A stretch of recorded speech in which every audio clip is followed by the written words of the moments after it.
"My friends don't like you. We need to break up," she said. I replied, "Good. Then you can join them." The way her friends looked at her after I left said everything. Sometimes the people closest to you become the biggest threat to your happiness. And I learned that lesson the hard way through my relationship with Tessa. I met Tessa 2 years ago at a wine tasting event in downtown Seattle. I'm Vincent, 32, and I work as a cybersecurity specialist for a tech firm downtown. She was 29, managing social media campaigns for local restaurants, and had this infectious laugh that made everyone around her smile. We bonded over our shared love of indie music and late-night food truck adventures, spending hours talking about everything from obscure bands to the best Korean BBQ spots in the International District. Those first few months felt effortless. We'd spend Saturday mornings at Pike Place Market, buying ingredients for elaborate brunches I'd cook while she documented everything for her food photography portfolio. She appreciated how I remembered small details. The way she liked her coffee with oat milk foam art, or how she always ordered extra pickles on her burgers. I thought I'd found someone who valued the same things I did.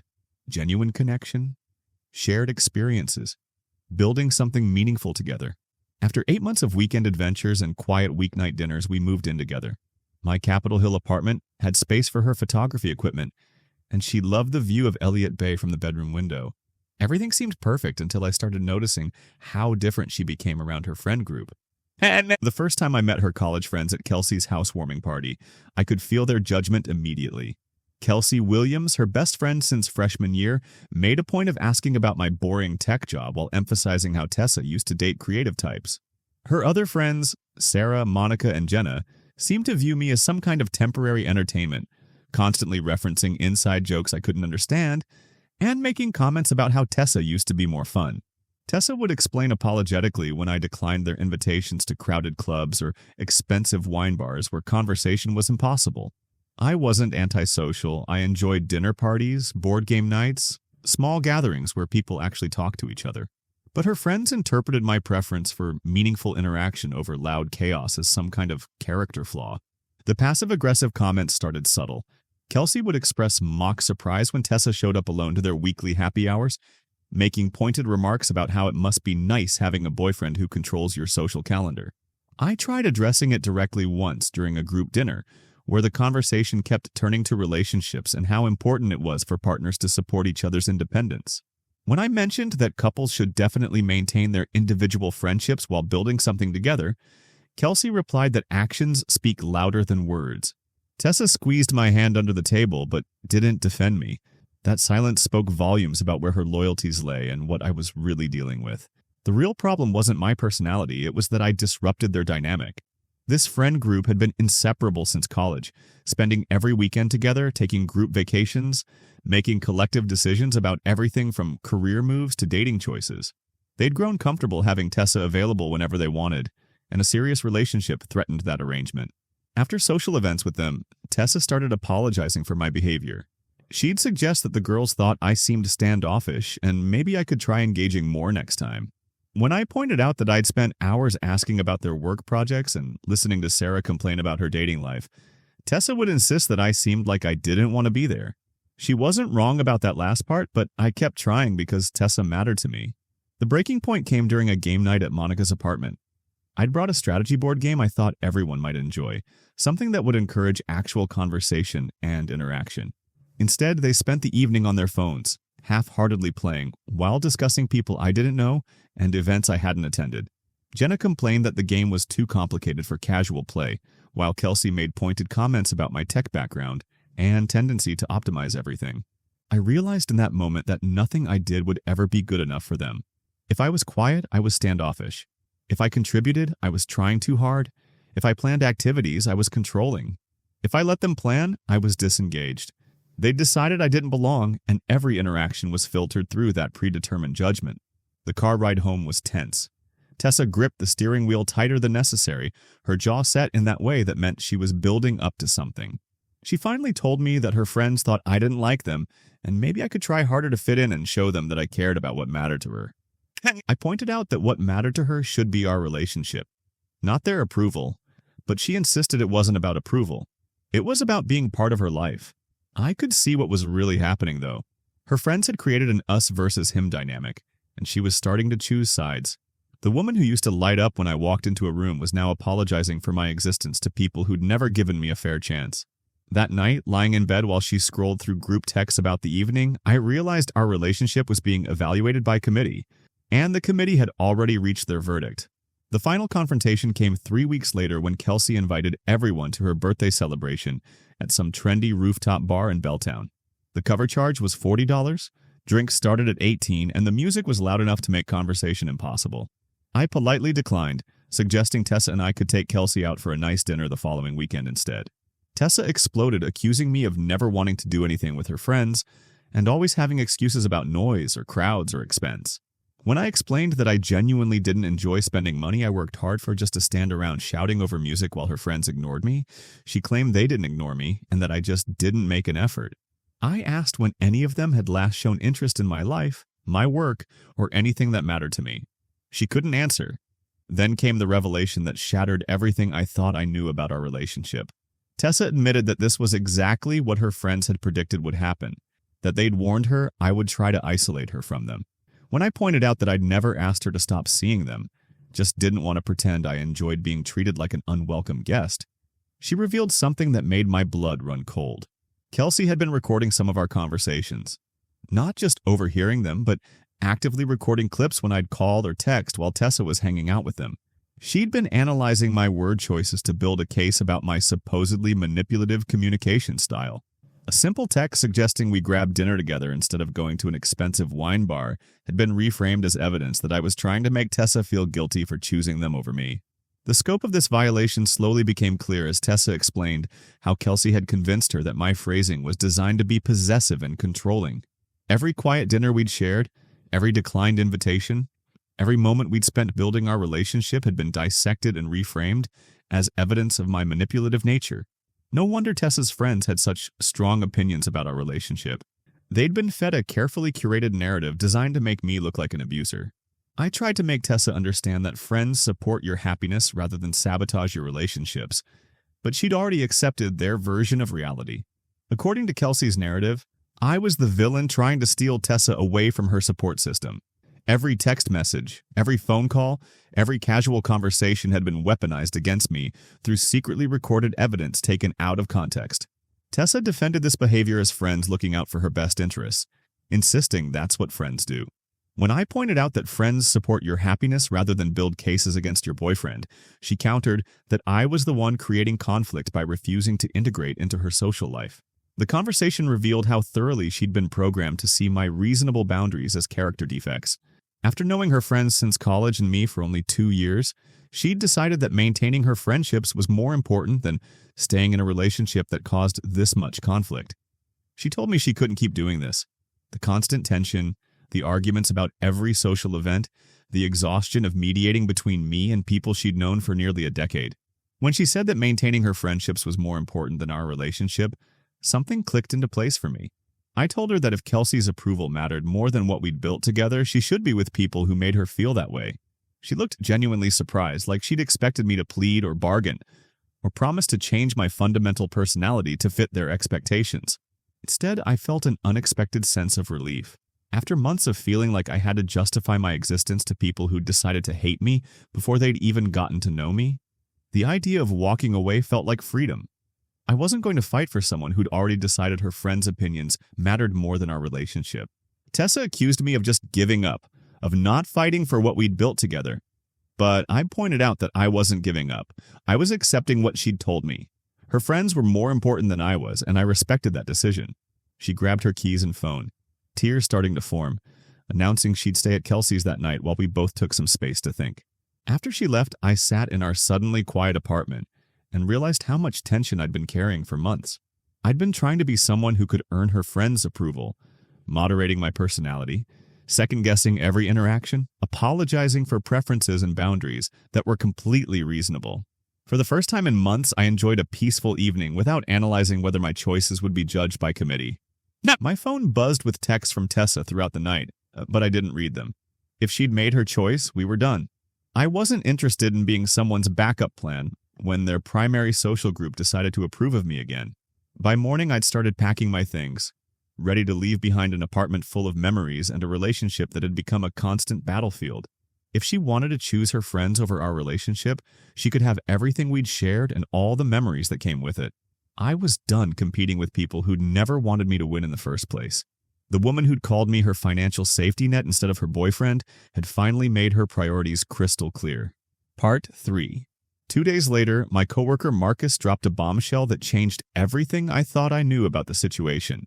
We were grabbing coffee during our lunch break when he mentioned seeing something disturbing on social media. His girlfriend Sarah knew Kelsey from their yoga class and had witnessed behavior that revealed the true scope of what had been happening. Kelsey had been showing people recordings of me and Tessa, claiming they proved I was controlling, but Sarah said when she heard the actual context, it sounded like normal couple stuff taken completely out of context. Marcus showed me screenshots where Kelsey described a recording of me supposedly demanding Tessa come home immediately. But I remembered that conversation perfectly. Tessa had texted me that she was feeling sick at their wine bar hangout, and I'd offered to pick her up if she wanted to leave early. The manipulation was so calculated it made me physically sick.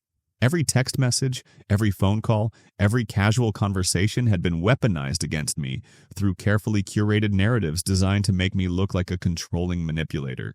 Kelsey had been building this case against me for months, using edited clips and her own twisted commentary about what my words really meant.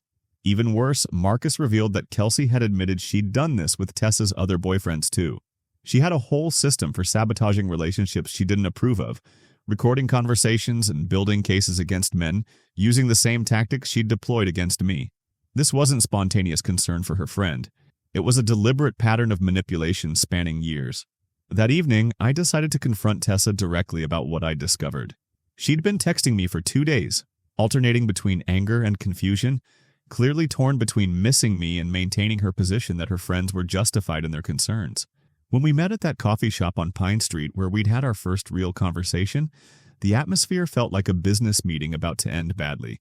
I told her I knew about the recordings, watching her face go pale as I explained how Kelsey had been secretly documenting our conversations and playing edited versions for the friend group. I showed her the screenshots Marcus had sent, pointing out how normal interactions had been twisted into evidence of manipulation and control. Her mouth opened and closed several times as she processed this information. I watched her piece it together. All the times Kelsey had seemed to know details about our relationship that Tessa couldn't remember sharing. All the suspiciously accurate accusations about conversations her friends couldn't have overheard. When she whispered that Kelsey said she was protecting her, I asked what she needed protection from. Someone who wanted to spend time with her. Someone who'd been making her happy before they convinced her otherwise. Tessa stared at the evidence for a long time, processing this new information. When she finally looked up with tears in her eyes, she said she needed to ask Kelsey about this. I pointed out there was nothing to ask. She'd seen the proof.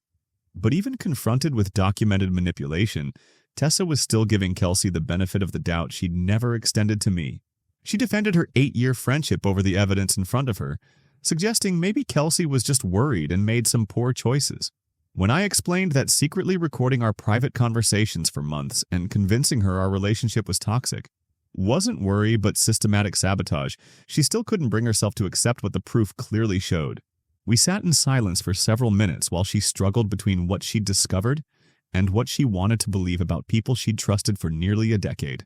Even when I pointed out that no amount of effort on my part could have overcome a systematically orchestrated campaign against me, she continued making excuses for behavior that was clearly manipulative and wrong.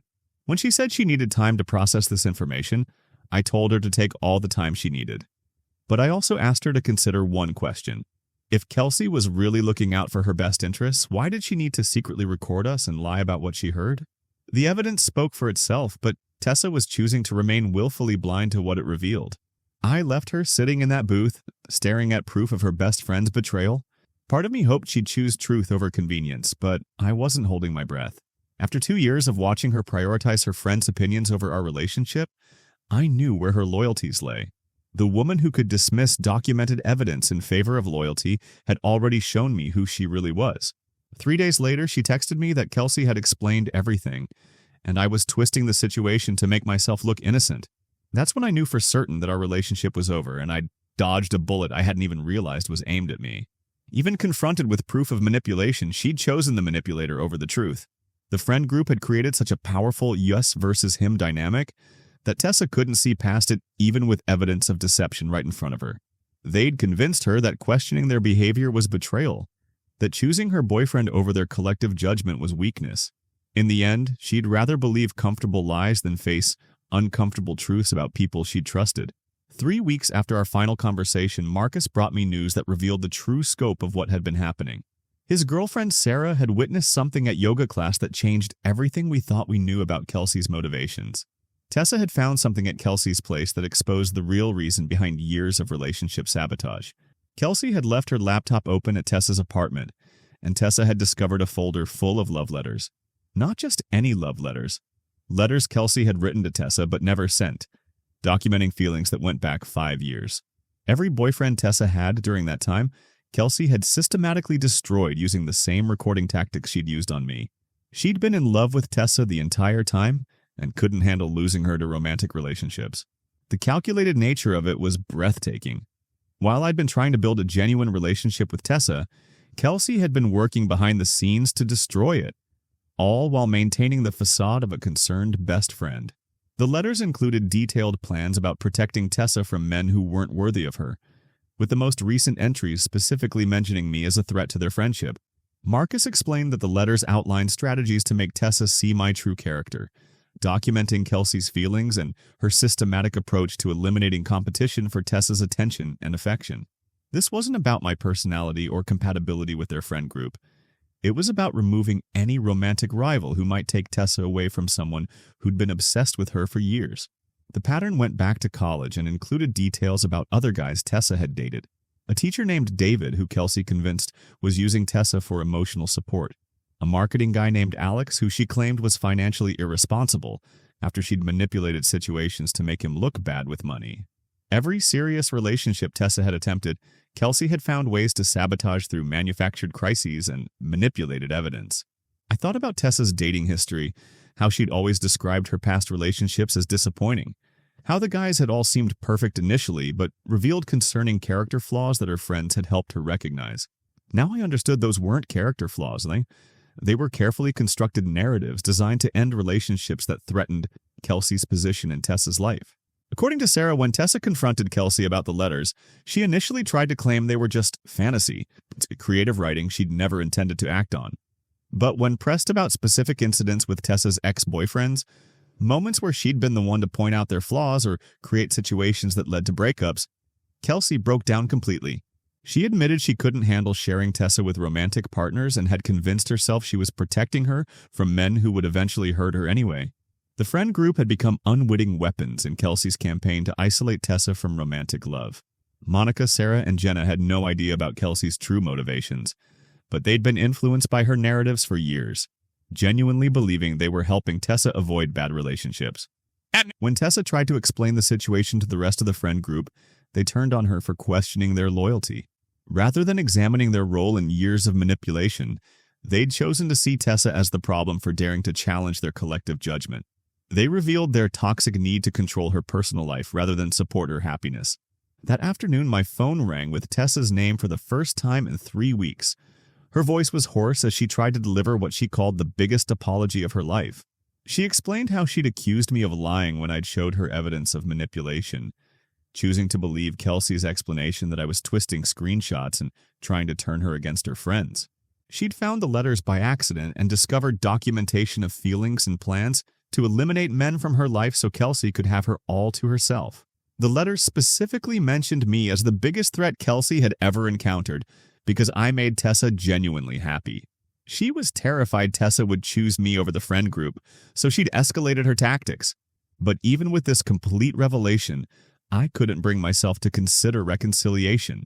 When Tessa asked if there was any chance we could try again, I had to point out that even if Kelsey manipulated the situation, Tessa still chose to believe her over me when it mattered most. She'd seen evidence of deception and decided I was lying about it. The silence stretched between us, filled with everything we'd lost and everything that couldn't be repaired. When she whispered that she understood, I realized she finally grasped that some choices can't be undone. After she hung up, I sat in my quiet apartment and felt something I hadn't expected. Relief about discovering I'd dodged a much bigger bullet than I'd realized. 2 months after Tessa's confession call, my life had settled into a rhythm I genuinely enjoyed. I'd started dating Kara Mitchell, a graphic designer I'd met at a cybersecurity conference. where she was presenting on user interface security. She was brilliant, funny, and most importantly, appreciated my thoughtful nature instead of seeing it as a character flaw requiring constant apologizing and explanation.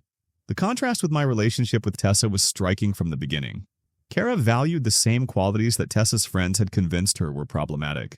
Where Kelsey had framed my preference for meaningful conversation as antisocial behavior, Kara saw someone who wanted to build genuine connections. She loved how I remembered little things and made thoughtful plans instead of viewing these traits as controlling or suffocating.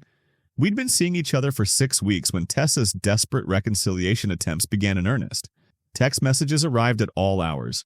Long paragraphs explaining how she'd discovered the full extent of Kelsey's manipulation and how sorry she was for not believing me when I'd shown her documented proof of the deception. The messages detailed how the friend group had turned on her after she'd confronted them about being complicit in Kelsey's schemes. According to her texts, they'd initially tried to defend their actions, claiming they'd genuinely believed they were protecting her, but when she'd pushed back, they'd ostracized her completely. Monica told her she was ungrateful for questioning people who'd only tried to help her, while Sarah claimed she was rewriting history to justify choosing a man over her friends. When text messages didn't work, Tessa escalated to phone calls that I let go to voicemail. The messages became increasingly frantic as she detailed how Kelsey had completely poisoned the friend group against her, claiming Tessa was having some kind of breakdown and that discovering the letters had made her paranoid and delusional. They had chosen to believe Kelsey's version where Tessa was the unstable one rather than admit they'd been manipulated for years. The situation took a disturbing turn when Tessa showed up at my office building. My company has tight security, so she couldn't get past the lobby, but she waited outside for 3 hours until I left for lunch. She looked terrible, like she hadn't been sleeping, like the discovery of Kelsey's betrayal had broken something fundamental in her worldview. She told me she was desperate, that I wouldn't answer her calls or texts, that she'd lost everything when she discovered the truth about her closest friendship.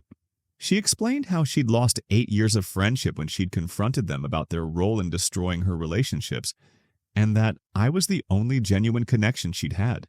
But I could see that her desperation stemmed from losing her other options, not from genuine regret about her choices. When I told her I was seeing someone else, the graphic designer from my LinkedIn, her face crumpled with a mixture of shock and panic. She asked if I didn't miss what we'd built together, but I pointed out that what we'd built had been systematically undermined by her willingness to choose her friends' manipulated opinions over her own experience of our relationship. The final escalation came when packages started arriving at my apartment. Expensive gifts. A leather messenger bag I'd mentioned liking months ago. Tickets to a concert we'd talked about attending. Even a framed photo of us from happier times with notes about remembering what we'd built together. Cora was remarkably understanding about the harassment, but I could see it was starting to wear on both of us. When I finally called Tessa to demand she stop the gifts and surprise appearances, she tried one last manipulation tactic. She suggested I wasn't exactly the forgiving type when I refused her attempts at reconciliation, trying to make me feel guilty for having boundaries. Even in defeat, she couldn't resist attempting to manipulate me into feeling bad about protecting myself. After blocking her number and changing my work schedule to avoid any more surprise appearances, the harassment finally stopped. A month later, through Marcus's girlfriend Sarah, I learned that Tessa had left Seattle entirely. The fallout from the Kelsey situation had made staying in the city too difficult.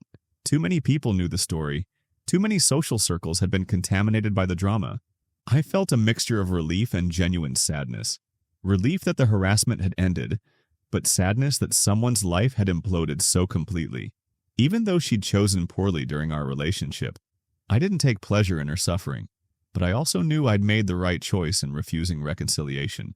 The woman who'd thrown away our relationship based on manipulated evidence wasn't someone I could trust with my heart again, regardless of the circumstances that had influenced her decisions. She'd had multiple opportunities to choose truth over manipulation, and each time she'd chosen the path that required less courage and self-examination. Some people learn from their mistakes, but others just find new ways to avoid taking responsibility for them. 6 months after blocking Tessa's number, I thought the drama was finally behind me. Kara and I had settled into a comfortable rhythm. Weekend trips to nearby mountains, quiet dinners where we actually talked, instead of performing for an audience, building the kind of relationship I'd always wanted.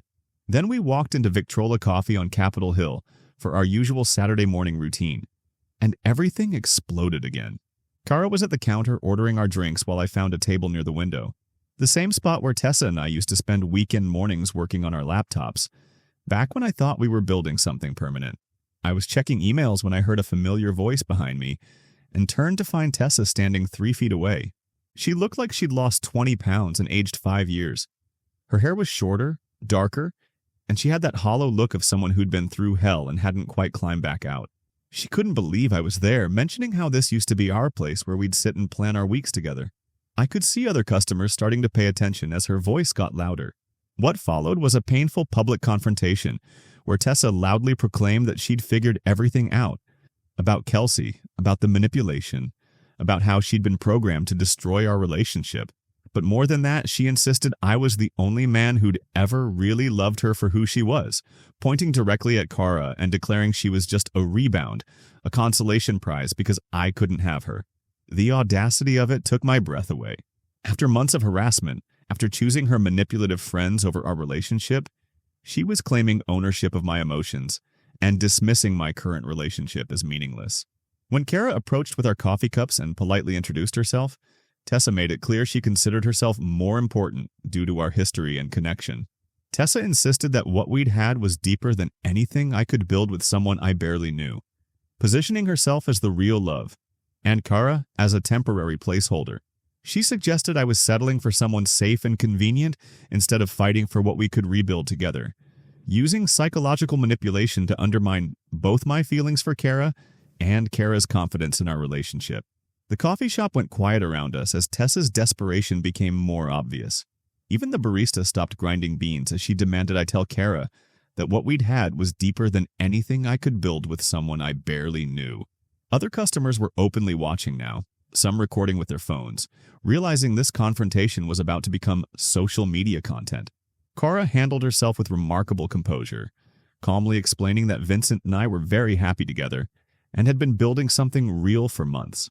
When Tessa suggested this was built on rebound emotions and fear rather than passion, Kara pointed out that Vincent chose her because they were compatible, shared values, and because she supported who he was instead of trying to change him.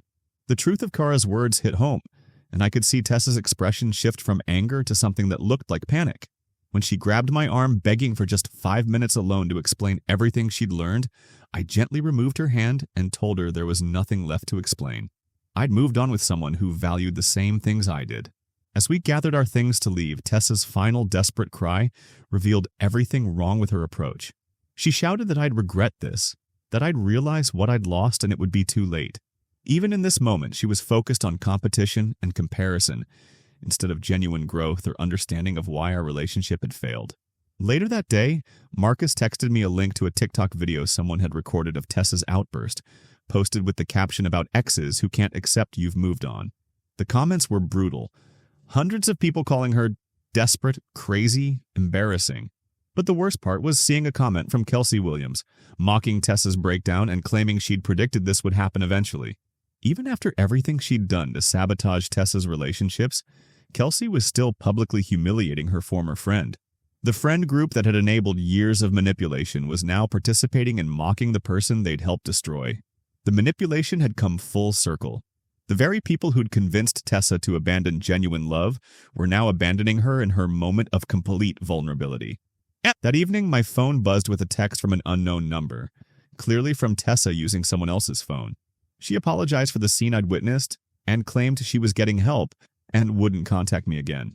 Part of me hoped she was telling the truth about getting help, but a bigger part of me was just relieved that our story might finally be over.